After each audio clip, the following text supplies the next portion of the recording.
Olá, sejam bem-vindos à videoaula sobre fosforilação oxidativa. A fosforilação oxidativa é uma das etapas metabólicas da respiração celular. Acontece apenas na presença de oxigênio, que é necessário para oxidar as moléculas intermediárias e participar de reações para a formação da molécula de ATP e produzir energia. Você, assim como vários outros organismos, precisa de oxigênio para viver. Se você já segurou sua respiração por muito tempo, deve saber que a falta de oxigênio pode causar tonturas ou desmaios, ou até mesmo a morte. Mas você já pensou em por que isso acontece, ou o que o seu corpo faz exatamente com todo esse oxigênio?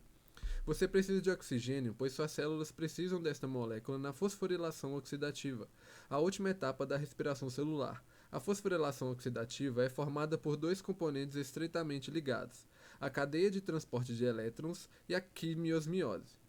Na cadeia de transporte de elétrons, os elétrons passam de uma molécula para a outra e a energia liberada durante essa transferência é usada para formar um gradiente eletroquímico. Na quimiosmiose, a energia armazenada no gradiente é usada para formar ATP. E qual será o papel do oxigênio nesse contexto? O oxigênio fica no final da cadeia de transporte de elétrons, onde ele aceita elétrons e prótons para formar água. E se o oxigênio não estiver lá para aceitar os elétrons, o ATP não será produzido pela quimiosmiose. Nem sem quantidades suficientes de ATP, as células não podem realizar reações necessárias para seu funcionamento e, após um certo período de tempo, podem até morrer.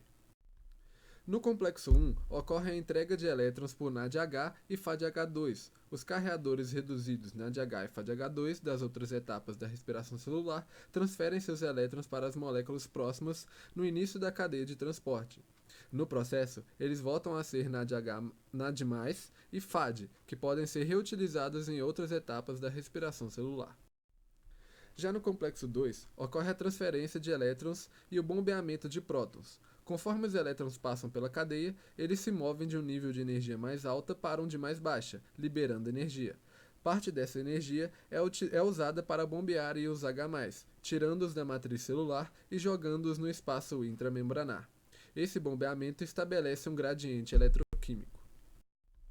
Conforme os elétrons percorrem o complexo 3, mais íons H+ são bombeados através da membrana, e os elétrons são finalmente entregues a outro ágil carreador chamado de citocromo C.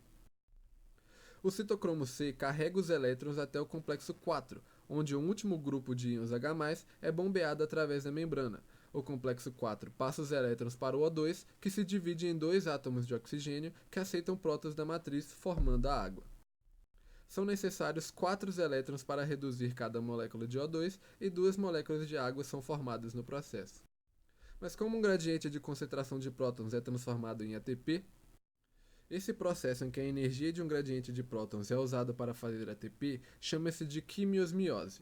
A quimiosmiose pode se referir a qualquer processo em que a energia armazenada em um gradiente de prótons é usada para realizar trabalho. Embora a quimiosmiose seja responsável por mais de 80% do ATP produzido durante a quebra da glicose na respiração celular, ela não é exclusiva da respiração celular. Por exemplo, a quimiosmiose também está envolvida nas reações dependentes da luz, como a fotossíntese. A transferência de prótons da membrana produz tanto um gradiente químico como um gradiente elétrico. A membrana mitocondrial interna é impermeável aos prótons. Os prótons podem reentrar na matriz apenas através de canais próton específicos. A força próton-motora, que leva os prótons de volta para a matriz, fornece energia para a síntese de ATP, catalisada pelo complexo F1. A fosforilação oxidativa tem 4 aspectos importantes.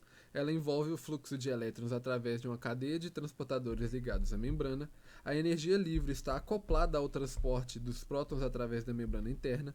O fluxo dos prótons fornece a energia livre para a síntese de ATP, catalisada pela ATP sintetase, que acopla o fluxo de prótons à fosforilação do ADP. Na membrana mitocondrial interna, os íons H+ têm apenas um canal disponível em uma proteína transmembranar conhecida como ATP sintetase. Conceitualmente, a ATP sintetase se assemelha a uma turbina de uma usina hidroelétrica. Ao invés de ser acionada pela água, ela é acionada pelo fluxo de íons H+, movendo-se a favor de seu gradiente eletroquímico. À medida que a ATP sintetase transforma a energia, ela catalisa a adição de um fosfato ao ADP, capturando a energia do gradiente de prótons na forma de ATP.